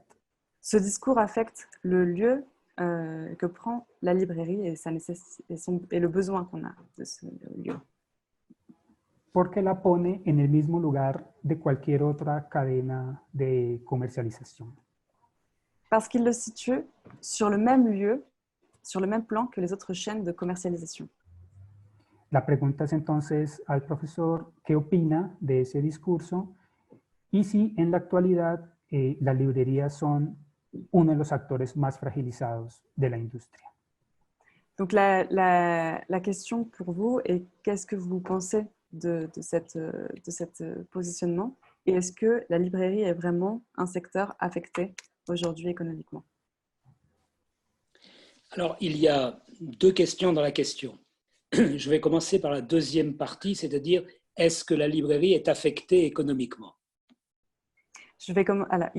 Hay dos preguntas y voy a empezar por la segunda, es decir, cómo la librería está afectada económicamente. La réponse est évidemment oui, car on l'a vu avec la pandémie, le chiffre d'affaires des libraires s'est écroulé. La respuesta es evidentemente sí, porque como lo vimos en la pandemia, las cifras de los libreros están muy afectadas. Et on a vu dans le même temps le chiffre d'affaires des GAFA, Google, Amazon, Facebook, Apple, leur chiffre d'affaires exploser à la hausse. Y mientras tanto vimos que el rendimiento de esas grandes empresas que mencionó explotó de manera exponencial hacia arriba. Un seul chiffre. Le groupe Amazon a réalisé 75 milliards de dollars de chiffre d'affaires au deuxième trimestre 2020. 75 milliards de dollars. Para solo dar un ejemplo, el grupo Amazon realizó una cifra de producción de 75 billones durante la pandemia. Sí, billones. Sí. Bon, ce chiffre à lui seul montre effectivement que les libraires, en tant que commerce de proximité, ne peuvent pas lutter à armes égales.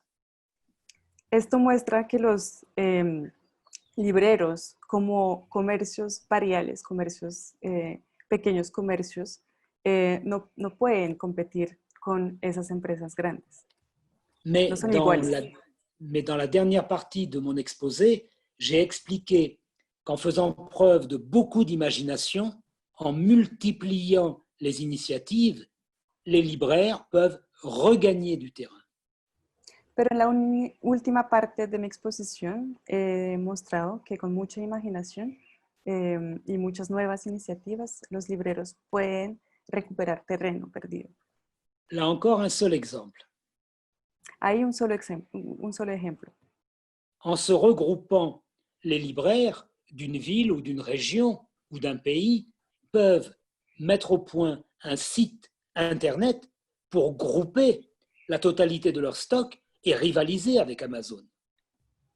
Por ejemplo, los pequeños libreros a nivel local, a nivel de la ciudad o regional, se pueden juntar, por ejemplo, en una página internet para presentar sus reservas, los libros que tienen en stock, para venderlos como los presenta Amazon. Mais j'en viens à la première partie de la question. Y llego a la primera parte de la cuestión. C'est-à-dire le fait de situer le lecteur au centre de la chaîne de valeur. Es decir, de situar al lector en el centro de la cadena de valores. C'est une position très ambiguë qui est à la fois positive puisqu'elle reconnaît, au fond, l'individu comme autonome.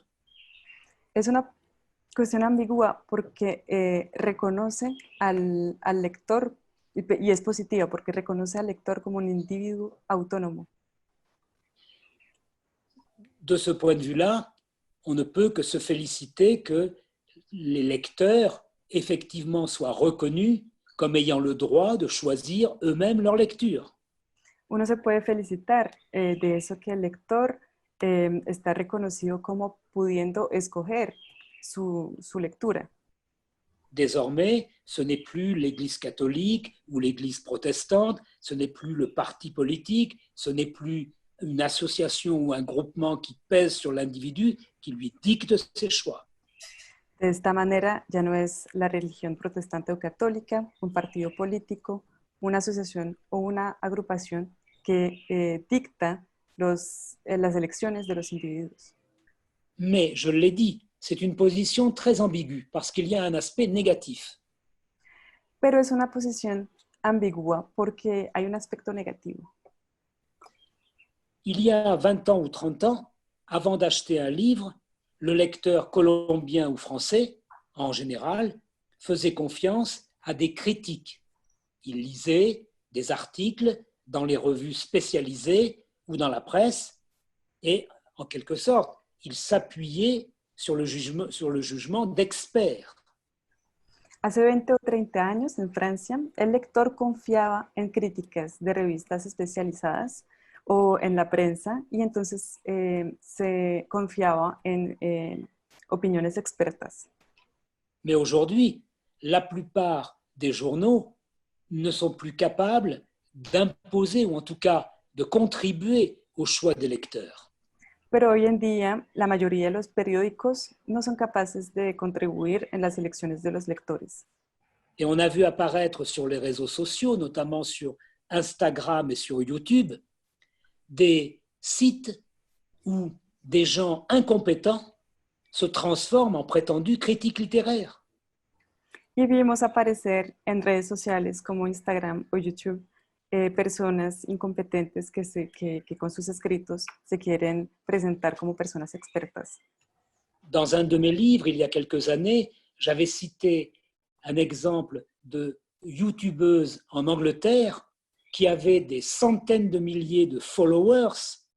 Cette jeune femme qui était spécialiste de maquillage n'avait aucune culture et pourtant elle prétendait donner des conseils littéraires.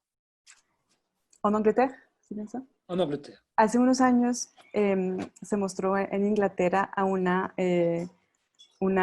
estrella de YouTube que tenía, que tenía a centenas de miles, decenas de centenas de seguidores, pero ella no era crítica literaria, era especialista en maquillaje. Se hacía pasar como tal, como una crítica. De la même manière, si vous regardez sur Amazon, vous avez des étoiles qui sont mises à côté des livres. D'où viennent ces étoiles? Ce sont, soi-disant, le choix ou le jugement des lecteurs. De la misma manera, si miran lo que puede pasar en Amazon, hay estrellas, se ponen unas estrellitas al lado de los productos y ellos, ¿qué significan?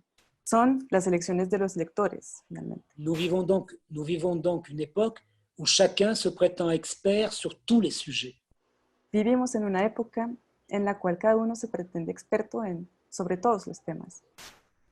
Et du coup, quand on essaye ou quand on prétend mettre le lecteur au centre de la chaîne de valeur, en réalité, on fait appel à une sorte de lecteur idéal typique, mais qu'on ne définit jamais. Cuando se pone al lector en el centro de esta cadena de valores, pensamos en un lector ideal, tipificado, pero que no es, que nunca es ese, realmente. C'est pour cela que je pense que cette position théorique du lecteur au centre de la chaîne de valeur pose un certain nombre de problèmes. Es por eso que pienso que ese posicionamiento del lector en el centro de esa cadena conlleva algunos problemas. Au fond, nous sommes un peu dans la situation de l'humanité en 1945. En el fondo estamos un poquito en la situación de la humanidad en el 1945. En 1945, on constatait que beaucoup de peuples étaient analphabètes. Se constataba en esta época que muchos pueblos eran analfabetos. Et on a donc engagé de grandes campagnes d'alphabétisation en Amérique latine, en Afrique, en Asie. Se realizaron entonces muchas campañas de alfabetización en África, América Latina y Asia. Parce qu'on avait compris que la liberté de l'homme passait d'abord par la possibilité de recevoir une éducation digne de ce nom. Porque habíamos entendido que la libertad del hombre pasaba por la posibilidad de tener acceso a una educación digna de ese nombre. Je pense que de la même manière aujourd'hui, nous sommes confrontés à la nécessité de faire comprendre à chacun qu'il doit accepter l'idée qu'il n'est pas compétent dans tous les domaines. De la misma manera, hoy tenemos que aceptar a todo el mundo que no tenemos todas las competencias en todos los ámbitos. C'est assez facile si on prend des domaines simples. Es sencillo si tomamos ámbitos simples.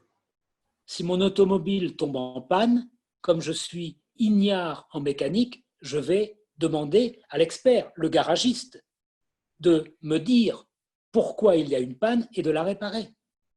Si mi carro tiene un problema técnico, le voy a preguntar a un experto qué tiene para arreglarlo. Si les murs de ma maison commencent à se fracturer, je vais demander à un architecte d'intervenir. Si las paredes de mi casa se fracturan, le voy a preguntar a un arquitecto que intervenga. Tout le monde comprend bien avec ces deux exemples qu'on ne peut pas être comme Pic de la Mirandole et tout connaître, tout savoir. Pic de la Mirandole, vous avez une autre?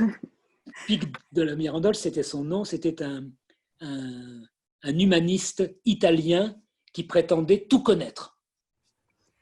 Entonces, no se puede ser como Pic de la Mirandole, un humanista italiano que Pic pretendía de la saber Mirándola. todo. Pico de la Mirándola. No se puede saber todo como Pico de la Mirándula, hay que aceptarlo, es la idea. Je crois donc que par rapport aux réseaux sociaux, à l'utilisation des moyens modernes de la communication, il faut essayer de développer l'idée qu'il faudrait être humble. En cuanto a las redes sociales y a esos nuevos medios de comunicación, hay que desarrollar la idea según la cual hay que ser humilde. Et en partant de cette humilité, accepter de se taire sur beaucoup de sujets. Y partiendo de esa humildad, aceptar callarse sobre algunos temas. Mais je prêche dans le désert. Pero estoy predicando en un desierto.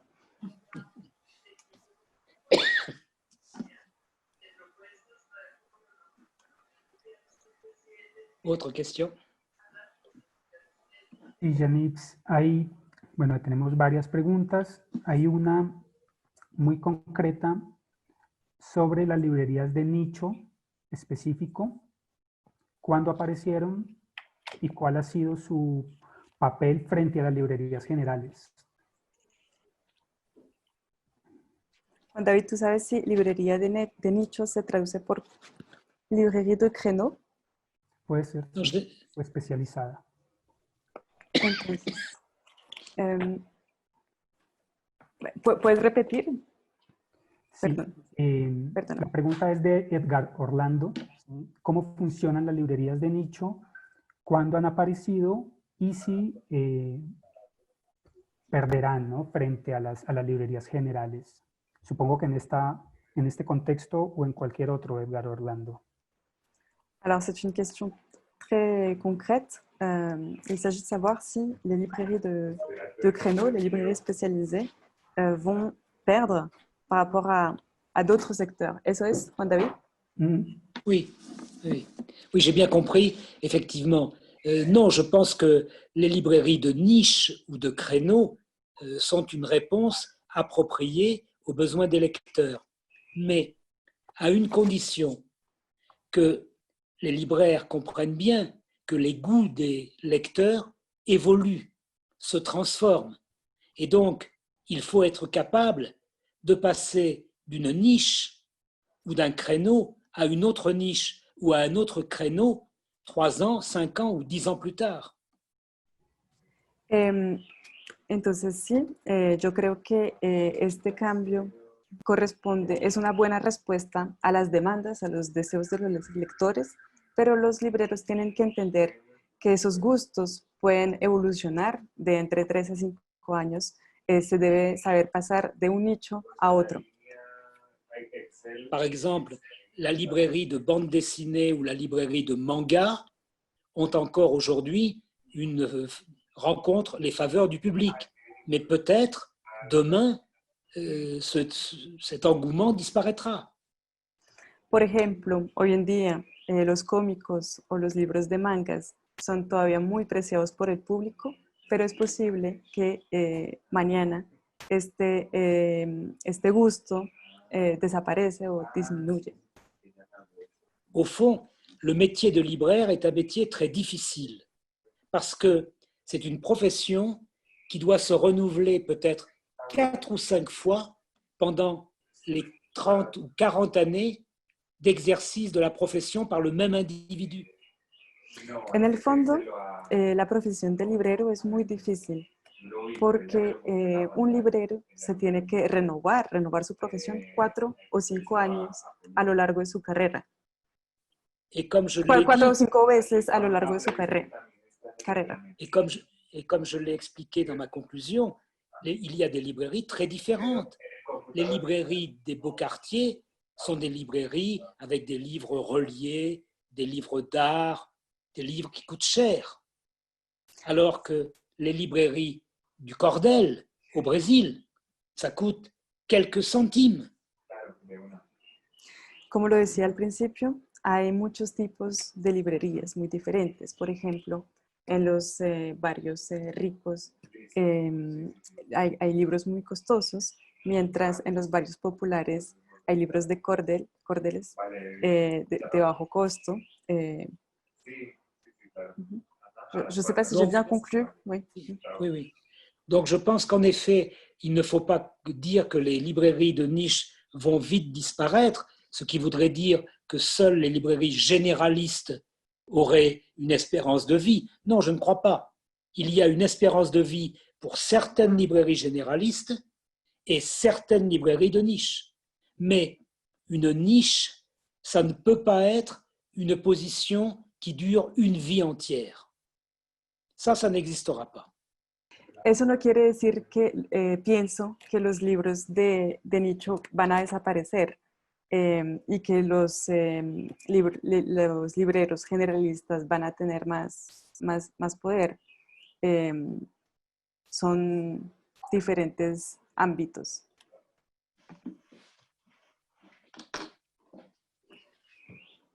Autre question?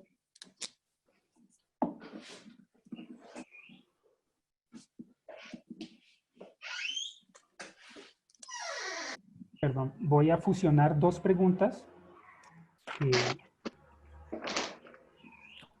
tengo acá. Una es un poco, le piden a Yanibs que hable sobre los distribuidores. ¿Cómo están los distribuidores, me imagino, hoy? Y la pregunta va también sobre cómo construyen o seleccionan su catálogo. Y hay otra pregunta asociada a los distribuidores. Alors, la question se porte sur les diffuseurs et comment ils effectuent leur catalogue, leur choix. Comment vont aujourd'hui, comment se portent les diffuseurs. Y la pregunta la complemento con otra de tema similar que pregunta... Et, on la complète avec une autre qui est en lien. Que es cómo se percibe, cómo el profesor percibe que se transformarán las relaciones entre la librería y el distribuidor. Comment percevez-vous la transformation des relations entre les librairies et ses diffuseurs? Con la inmediatez que exigen los lectores contemporáneos. Avec le caractère immédiat, l'immédiateté qu'exigent aujourd'hui les lecteurs contemporains. Alors, c'est une question très importante parce que en Europe et aux États-Unis notamment, les diffuseurs sont devenus la partie centrale de toute la chaîne des métiers du livre. Es una cuestión muy importante porque hoy en día los distribuidores se volvieron centrales en la cadena de producción del libro. On peut même dire que l'essentiel des bénéfices des groupes d'édition provient de la diffusion. Se pueden decir que lo esencial de los beneficios de esos grupos de producción provienen de la difusión. Je vais prendre un exemple simple, un exemple en France. Voy a tomar un ejemplo sencillo en Francia. La maison Gallimard est connue, c'est la plus grande maison d'édition littéraire française. La editora Gallimard es muy conocida, es la más grande editora, casa de edición francesa. On sait moins qu'à l'intérieur du groupe Gallimard, il y a une cellule de diffusion et de distribution. Se sabe menos que al interior de ese grupo Gallimard hay una célula de difusión y de distribución. Et c'est la cellule de diffusion et de distribution qui réalise 90% du chiffre d'affaires. Y esa célula de difusión y distribución realiza el 90% de los beneficios. Ça veut dire que Gallimard, éditeur, n'édite que les livres qui lui plaisent. La editora Gallimard solo edita los libros que le gusten. Mais en tant que Gallimard diffuseur, il diffuse plus de 200 maisons d'édition. Pero en cuanto a Gallimard distribuidor, publica, difunde para 200 editoras. Je vais prendre un deuxième exemple français. Un segundo ejemplo francés. Le premier groupe éditorial en France, c'est le groupe Hachette. El primer grupo, la editorial en Francia, es el grupo Hachette. Dès 1939, la moitié, 50% de son chiffre d'affaires, c'était la diffusion. Dès 1939. Desde 1939, la mitad, el 50% de su cifra de beneficios era la distribución, era la difusión. Ça veut dire que cette maison d'édition voit son chiffre d'affaires et ses bénéfices essentiellement réalisés dans le secteur de la diffusion. Es decir, que esa editora ve a la mayoría de sus beneficios realizados en el ámbito de la difusión. Par conséquent, on pourrait faire les mêmes observations avec l'Allemagne, l'Italie, l'Espagne, les États-Unis, l'Angleterre. Se podrían hacer las mismas observaciones con Alemania, España, Estados Unidos, Inglaterra. Si on revient maintenant aux libraires. Volviendo a los libreros. Pendant longtemps, les diffuseurs envoyaient des représentants chez presque tous les libraires.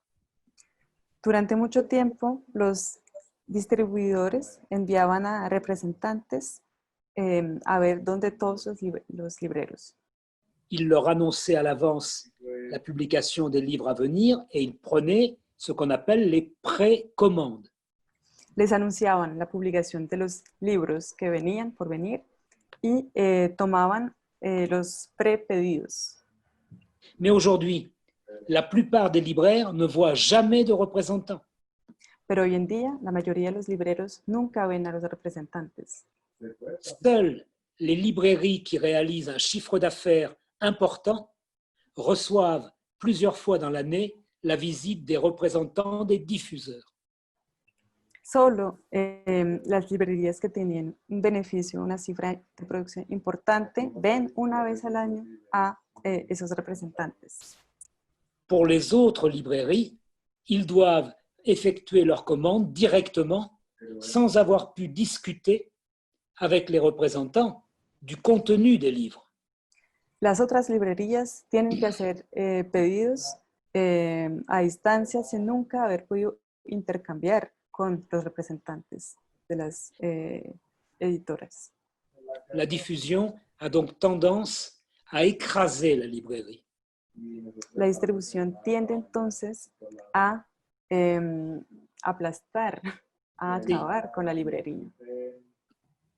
Alors, aujourd'hui, il y a encore un autre problème, c'est le commerce en ligne. Hoy en día, el otro problema es también el comercio en línea. Chaque année, le commerce en ligne augmente le pourcentage de la vente des livres. Cada año el comercio en línea aumenta el porcentaje de la venta de libros. Et là, au niveau du commerce en ligne, il n'est plus question ni de diffusion ni de librairie. C'est le lecteur qui fait confiance à Amazon et qui achète directement sur les catalogues, c'est-à-dire en fait sur le site d'Amazon. Y ahí los distribuidores y los libreros ya no tienen ningún poder, ningún impacto. Es el lector que compra directamente en Amazon y confía en lo que puede ver en Amazon. Mais vous avez tous fait l'expérience d'Amazon. Vous savez bien que sur les premières pages d'Amazon, on ne trouve jamais les livres que l'on cherche. Pero ustedes todos hicieron la experiencia de Amazon y bien saben que en las primeras páginas de Amazon, de la página de internet, nunca se encuentran al libro que uno está buscando. Sauf s'il s'agit des livres d'écrivains très connus. Salvo si se trata de libros de escritores muy conocidos. Donc, à côté de la diffusion qui écrase la librairie, il y a le commerce en ligne qui écrase la diffusion. Entonces, al lado de la distribución que aplasta a la librería está el comercio en línea que aplasta a la distribución. C'est un peu ce que l'on trouvait dans cette fiction qui s'appelle Gulliver. Es un poquito lo que se encontraba en esa ficción que se llama Gulliver. Le géant et les nains. El gigante y los enanos. Et on voit bien que tous les 15 ans à peu près, on voit surgir de nouveaux problèmes dans le monde du livre. Sí se ve bien que cada 15 años, más o menos, surgen nuevas problemáticas en el mundo del libro. Les chaînes de librairies des années 1990-2000 ne sont plus du tout des acteurs majeurs. Las cadenas de librerías de los años 90 y 2000 ahora no son actores mayores. Plusieurs ont même fait faillite. Y varios entre ellos fracasaron. Le commerce en ligne aujourd'hui est majeur ou majoritaire, mais peut-être que demain, il sera remplacé par autre chose. Hoy en día el comercio en línea es mayoritario, pero de pronto mañana va a estar reemplazado por otra cosa. Si Amazon réussit à concurrencer Walmart dans le domaine de l'épicerie, il abandonnera peut-être le livre. Si Amazon logró hacerle concurrencia y ganarle a Walmart en el ámbito del alimento, de las ventas alimentarias, de pronto va a lograr hacer lo mismo con la industria del libro. C'est ce que vous avez dit, qui va peut-être gagner contre les librairies. S'il gagne dans l'épicerie, peut-être qu'il abandonnera la librairie. Ah, qu'il abandonnera, j'étais pas sûre. Si esas ventas en líneas ganan en el ámbito alimentario, de pronto van a abandonar a las librerías, el ámbito de las librerías. C'est pourquoi je pense que la librairie a toujours sa place et qu'il ne faut pas avoir une vision désespérée de ces phénomènes. Es por eso que pienso que la librería sigue teniendo su propio lugar y no hay que estar desesperados por pour ce, vous avez dit, par rapport à ces dynamiques. Nous vivons un monde de mutation permanente. Estamos viviendo en un mundo de permanentes mutaciones. Une technologie nouvelle chasse et détruit une technologie qui était apparue 10 ans auparavant. Una nueva tecnología caza y destruye a otra tecnología aparecida 10 años antes. Donc nous vivons dans un univers instable. Vivimos en un universo inestable. Mais si ça a des aspects négatifs, ça a des aspects aussi positifs, notamment pour les libraires. Pero si tiene aspectos negativos, también tiene aspectos positivos y en especial para los libreros. Voilà. Muchas gracias, Yanips. Muchas gracias, Leticia, también por toda la labor. Te agradezco muchísimo, lo sabes. Bueno, cerramos aquí, lamentablemente, la parte de las preguntas del público. Le pido disculpas a todos aquellos a los que no se les pudo transmitir la pregunta. Saben cómo un poco son los tiempos en estos espacios, tristemente. Creo igual que la respuesta del profesor pegaron en muchos puntos, así que directa o indirectamente han tratado de responder muchos de los interrogantes que se han planteado. Muchas gracias por sus preguntas, muchas gracias por estar presentes en este espacio. Quiero terminar simplemente, bueno, agradeciendo al profesor por acompañarnos en esta lección inaugural de la tercera cohorte de la Maestría de Estudios Editoriales. Quiero decirle que queremos invitarlo a Colombia. Bueno, ya lo invitamos para el coloquio sobre el comercio de librería en América Latina, que lamentablemente fue suspendido, estaba programado para noviembre, pero la intención es realizar este coloquio el próximo año y contamos, ojalá, profesor Yanips, con su presencia en este espacio del Instituto Caro y Cuervo. Muchas gracias por compartir con nosotros. Gracias, Leticia, también por toda la labor de traducción. Muy agradecido de tu parte. Y bueno, sin más que agregar, gracias a todos por participar en este espacio.